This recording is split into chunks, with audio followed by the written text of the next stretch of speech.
जय हिंद। स्वागत है भगत सिंह जी की क्लास में।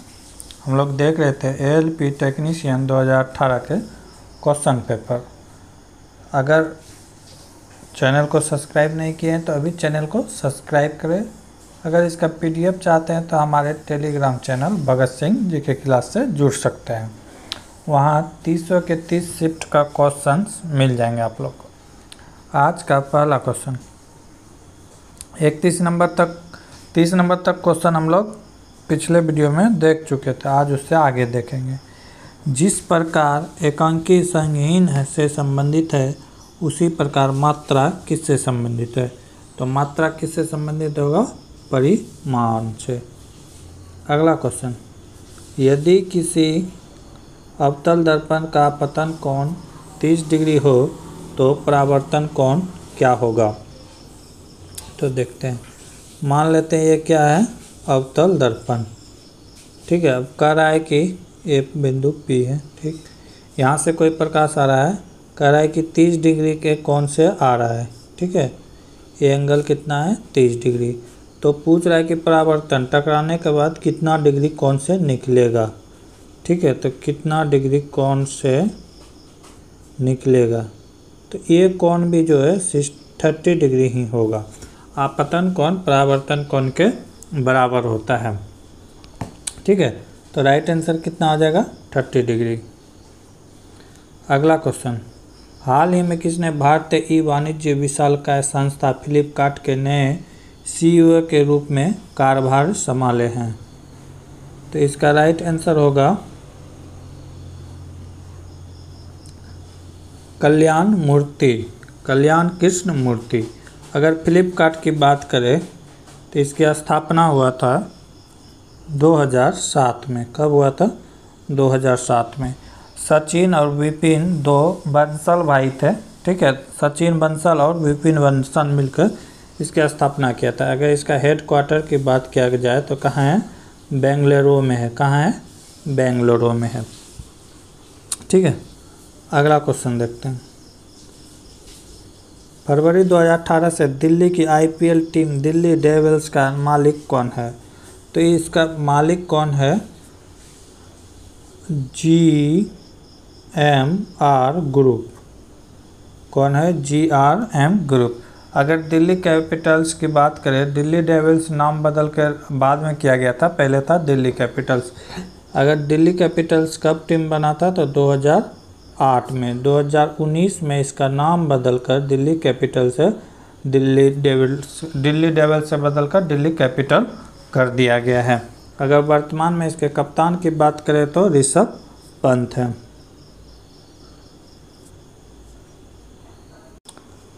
अगला क्वेश्चन है, दिए गए प्रश्न पर विचार करें और निर्णय लें कि प्रश्न का उत्तर देने के लिए निम्नलिखित में कौन सा कथन पर्याप्त है। वाई ने अपनी कार कब खरीदी? क्या कह रहा है? वाई ने अपनी कार कब खरीदी? कथन क्या कह रहा है? निश्चित रूप से 18 अगस्त से पहले और 15 अगस्त से पहले नहीं खरीदा है। 18-15 तो कौन कौन सा डेट आ जाता है? 18, 17, 16 और 15। कह रहा है 15 को नहीं खरीदा है, 18 को भी नहीं खरीदा है। अगला क्या कर रहा है? निश्चित रूप से 16 अगस्त के बाद और 19 अगस्त से पहले खरीदा है। तो कहता है 16 अगस्त के बाद, तो 16 अगस्त को भी नहीं खरीदा है और 19 अगस्त से पहले। पहला स्टेटमेंट से तो 18 को भी नहीं खरीदा था, तो किस तारीख को खरीदा है? 17 तारीख को खरीदा है। और ये बात जानने के लिए दोनों ही स्टेटमेंट कथन की आवश्यकता थी। ठीक है, तो 1 और 2 दोनों पर्याप्त हैं। अगला क्वेश्चन, दो पाइपों में से एक की दक्षता दूसरे की तुलना में 2 गुनी है। दोनों एक निकासी नली के साथ काम करते हैं जो अकेले 8 घंटे में टैंकी को खाली कर सकती है। 8 घंटे में खाली टैंक को भर सकते हैं। कम दक्षता इनलेट पाइप द्वारा खाली टंकी को स्वयं भरने में कितने समय लगेगा? तो क्वेश्चंस यही है।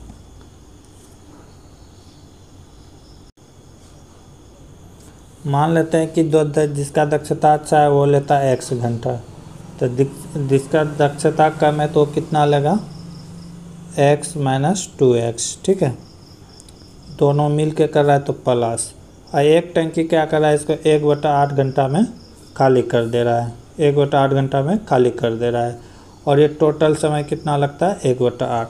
तो यहाँ से हम लोग सॉल्व कर सकते हैं। तो ये क्या हो जाएगा, लघुत्तम हो जाएगा 2x, ऊपर क्या हो जाएगा x से डिवाइडेड के 2 प्लस 1। ठीक है, इधर क्या हो गया 1/8 माइनस में है, तो यहाँ से हम लोग घटा लेंगे। तो क्या हो जाएगा 3/2x बड़ा माइनस 1/8। ठीक है, यहाँ से जब सॉल्व करेंगे तो क्या हो जाएगा, यहाँ से हम लोग सॉल्व करेंगे तो क्या पाएंगे 3/2x बराबर 1/8। 2 से कितना टाइम है 4 टाइम है, x का वैल्यू कितना निकल गया 4 तिया 12। ठीक है, तो x का वैल्यू कितना निकल गया 12। अगला क्वेश्चन, दी गई श्रृंखला को उल्टे क्रम में लिखा जाए तो दाएं छोर से 10वें पद के बाएं छोर 5वां पद क्या होगा। अगर इस टाइप में क्वेश्चन दोनों छोर का दिया हुआ है, लेफ्ट प्लस राइट दिया हुआ, तो दोनों को हम लोग प्लस कर देंगे। तो 10 और 5 कितना हो गया 15। अब इधर से 15वें क्रम तक चलेंगे, क्योंकि कह रहा है कि अक्षर को पलट देने के बाद, अगर पलटने की बात नहीं करता तो इधर से चलते, कह रहा है पलटने के बाद। ठीक है, तो इधर से 15वां लेटर कौन आएगा देख लेते हैं, 1 2 3 4 5 6 7 8 9 10, यानी कि F आ रहा है 15वें लेटर में 10, और यहाँ से 5 15वें लेटर में कौन आ रहा है तो F। राइट आंसर क्या हो जाएगा F। अगला क्वेश्चन है, दो वृत्त की त्रिज्या 3.5 सेंटीमीटर 4.5 सेंटीमीटर है और इनके केंद्र के बीच की दूरी 10 सेंटीमीटर है, तो अनुप्रस्थ समान स्पर्श रेखा की ज्ञात कीजिए, लंबाई ज्ञात करने। ऐसे सवाल को बनाने के लिए फार्मूला होता है, देखेंगे ध्यान से, d² minus capital R plus small r whole square. ठीक है, d का वैल्यू, d क्या है डिस्टेंस दोनों के बीच की दूरी कितना गया 10, तो सबको वैल्यू पुट कर देंगे, 10 का स्क्वायर माइनस कैपिटल R का मान क्या हो जाएगा 3.5 प्लस R का मान कितना हो जाएगा 4.5 का स्क्वायर, जोड़ देंगे तो क्या हो जाएगा अंडर रूट 100, इसको जोड़ के स्क्वायर कर देंगे, जोड़ेंगे तो 8 का स्क्वायर कितना हो गया 64। इसको जब माइनस कर देंगे तो x बराबर कितना, यानी कि अंडर रूट क्या हो जाएगा 36, जब बाहर निकलेगा तो क्या हो जाएगा 6। तो राइट आंसर क्या हो जाएगा 6 सेंटीमीटर की दूरी पे मिलेगा। अगला क्वेश्चन, निम्नलिखित में कौन सा नवीकरणीय ऊर्जा का स्रोत नहीं है। नवीकरणीय ऊर्जा कहते किसे हैं, इसके नाम से समझेंगे, जिसका अंत ना हो। ठीक है, जैसे सौर ऊर्जा कभी खत्म होने वाला नहीं है, भूत अपीय ऊर्जा कभी खत्म नहीं होने वाला, जीवाश्म ऊर्जा लकड़ी कोयला ये सब का एक बार अगर खत्म हो जाए तो इसे फिर से बनाना संभव नहीं है। तो यहाँ पे क्या हो जाएगा जीवाश्म ईंधन, जैसे पेट्रोलियम हो गया, कोयला हो गया, तो ये सब एक बार अगर धरती से खत्म हो जाएगा तो इसे बनाना संभव नहीं है। पवन ऊर्जा भी पवन, यानी कि ये कभी खत्म होने वाला नहीं है।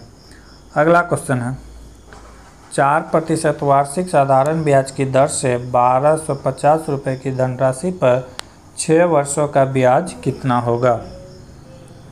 ठीक है, R दिया हुआ है 4%, T दिया हुआ है 6 वर्ष। ठीक है, ब्याज यानी कि रुपया दिया हुआ है, P दिया हुआ है कितना 1250।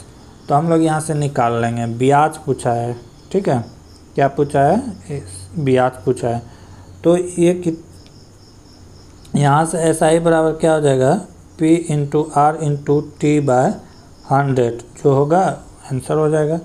देखते हैं क्या होगा, P का वैल्यू कितना है 1250 इंटू R का वैल्यू कितना है 4 इंटू टी का वैल्यू कितना है 6 वर्ष बटे 100। इसे कटाते हैं 4 से 25 बार में, ठीक है। 25 से कितना बार में, 5 बार में 0। 50 गुना 6 कितना हो गया 300 रुपये।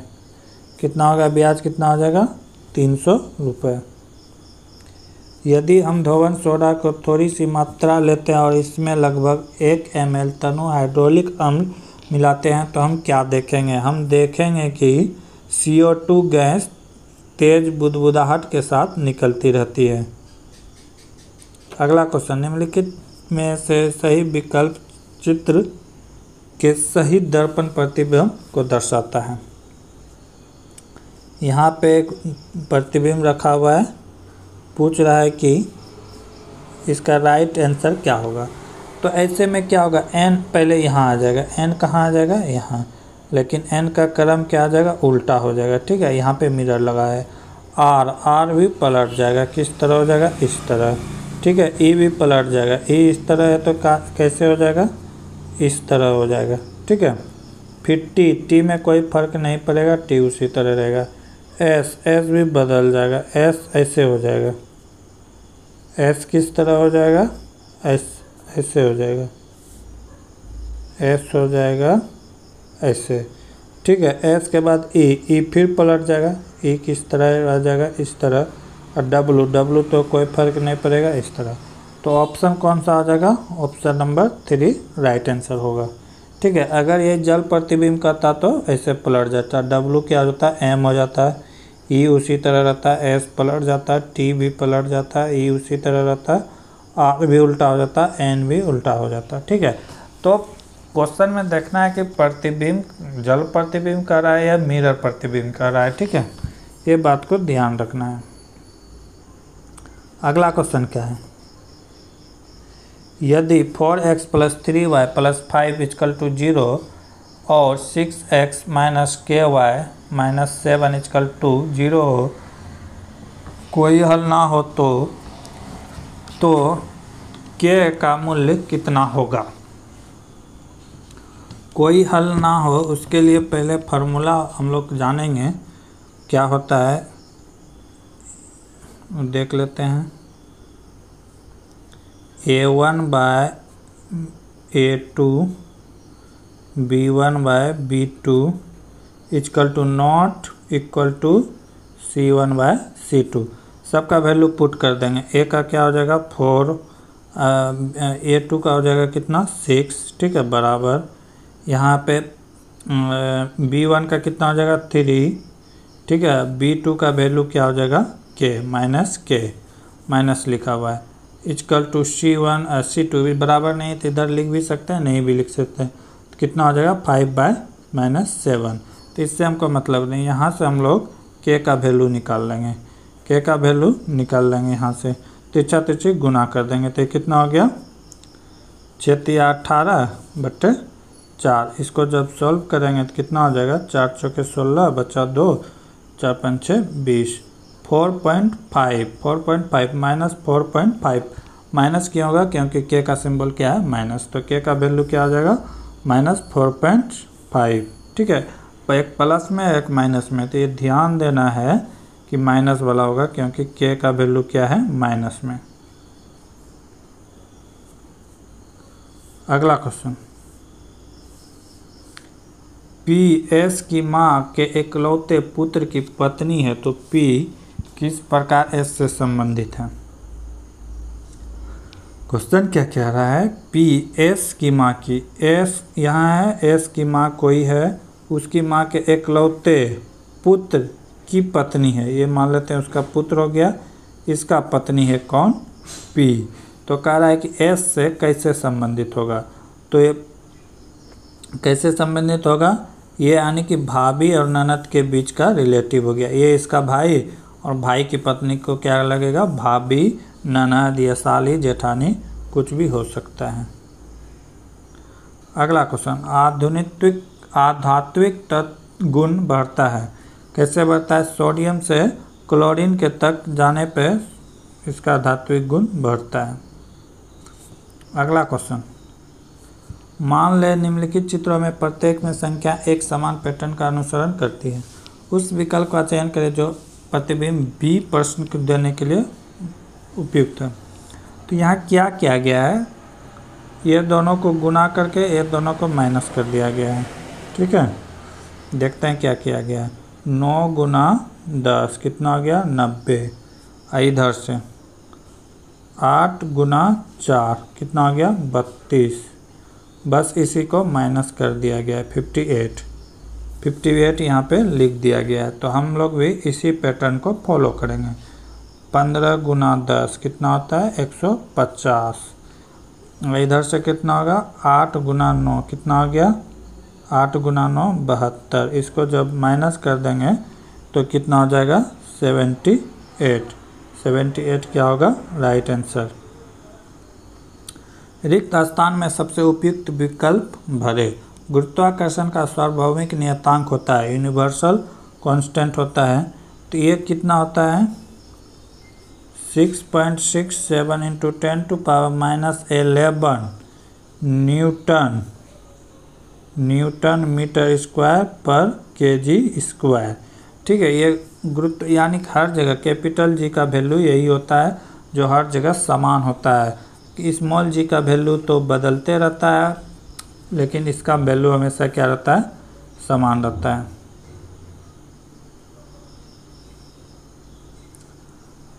प्रश्न छवि नीचे दी गई 4 आकृतीय छवियों में से एक में संगीत है, उन्हें छवि को निहित सही छवि चुने। अब बोल रहा है कि इस टाइप का जो ये बना हुआ है ये किसी न किसी फिगर पे है, उसे चुनना है। ठीक है, इसे चुनते हैं। मैक्सिमम का आंसर ही आएगा, लेकिन ये क्या है गलती है। इसमें देखिए तो इसमें बना हुआ है, क्योंकि इस तरह सिर्फ रहता तो ये आंसर हो सकता था, लेकिन उसके नीचे ऐसा टिक लगा हुआ है। ऐसा किस में है सिर्फ ऑप्शन सी में। तो राइट आंसर क्या होगा ऑप्शन सी। देख सकते हैं कह रहा है किसी मिश्र धातु में 15% चांदी है। मिश्र धातु के किसी भी भार में यदि 51 ग्राम चांदी है तो उस दूसरे धातु की मात्रा ज्ञात करें। कोई भी मिश्र धातु है तो उसमें क्या होगा 100% होगा। अब कह रहा है कि इसमें 15% चांदी है। कितना है 15% चांदी, तो दूसरा मेटल कितना होगा 85% होगा। ठीक है, क्योंकि दोनों के मिला 100% है। अब ये कह रहा है कि 51 यानी कि 15% कितना है 51 ग्राम है, तो फिर 85 ग्राम जो होगा उसका भार निकाल लेंगे। तो हम लोग यहाँ से निकाल सकते हैं 15% बराबर कितना है 51।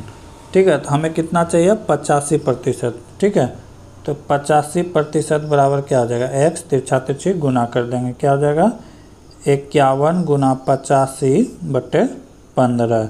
15 से कटा देंगे तो 17 × 85 3 बार में, 3 से कटा देंगे तो 17 बार में। क्या क्या बचा 17 गुना 17 कर देंगे तो कितना आ जाएगा 289। 289 क्या होगा राइट आंसर होगा। 289 क्या होगा राइट आंसर। एजाज का जन्म 5 जनवरी 2015 को हुआ था, जबकि फैज का जन्म उससे 553 दिन बाद हुआ था। तो फैज का जन्म किस तारीख को हुआ था। क्या करेंगे 5 जनवरी 2015 में से 553 दिन ऐड कर देंगे। ऐड करने के बाद वो कौन सा तारीख आएगा 11 जुलाई 2016। ठीक है, यहाँ से आगे का क्वेश्चन हम लोग अगले क्लास में देखेंगे। तब तक के लिए जय हिंद जय भारत।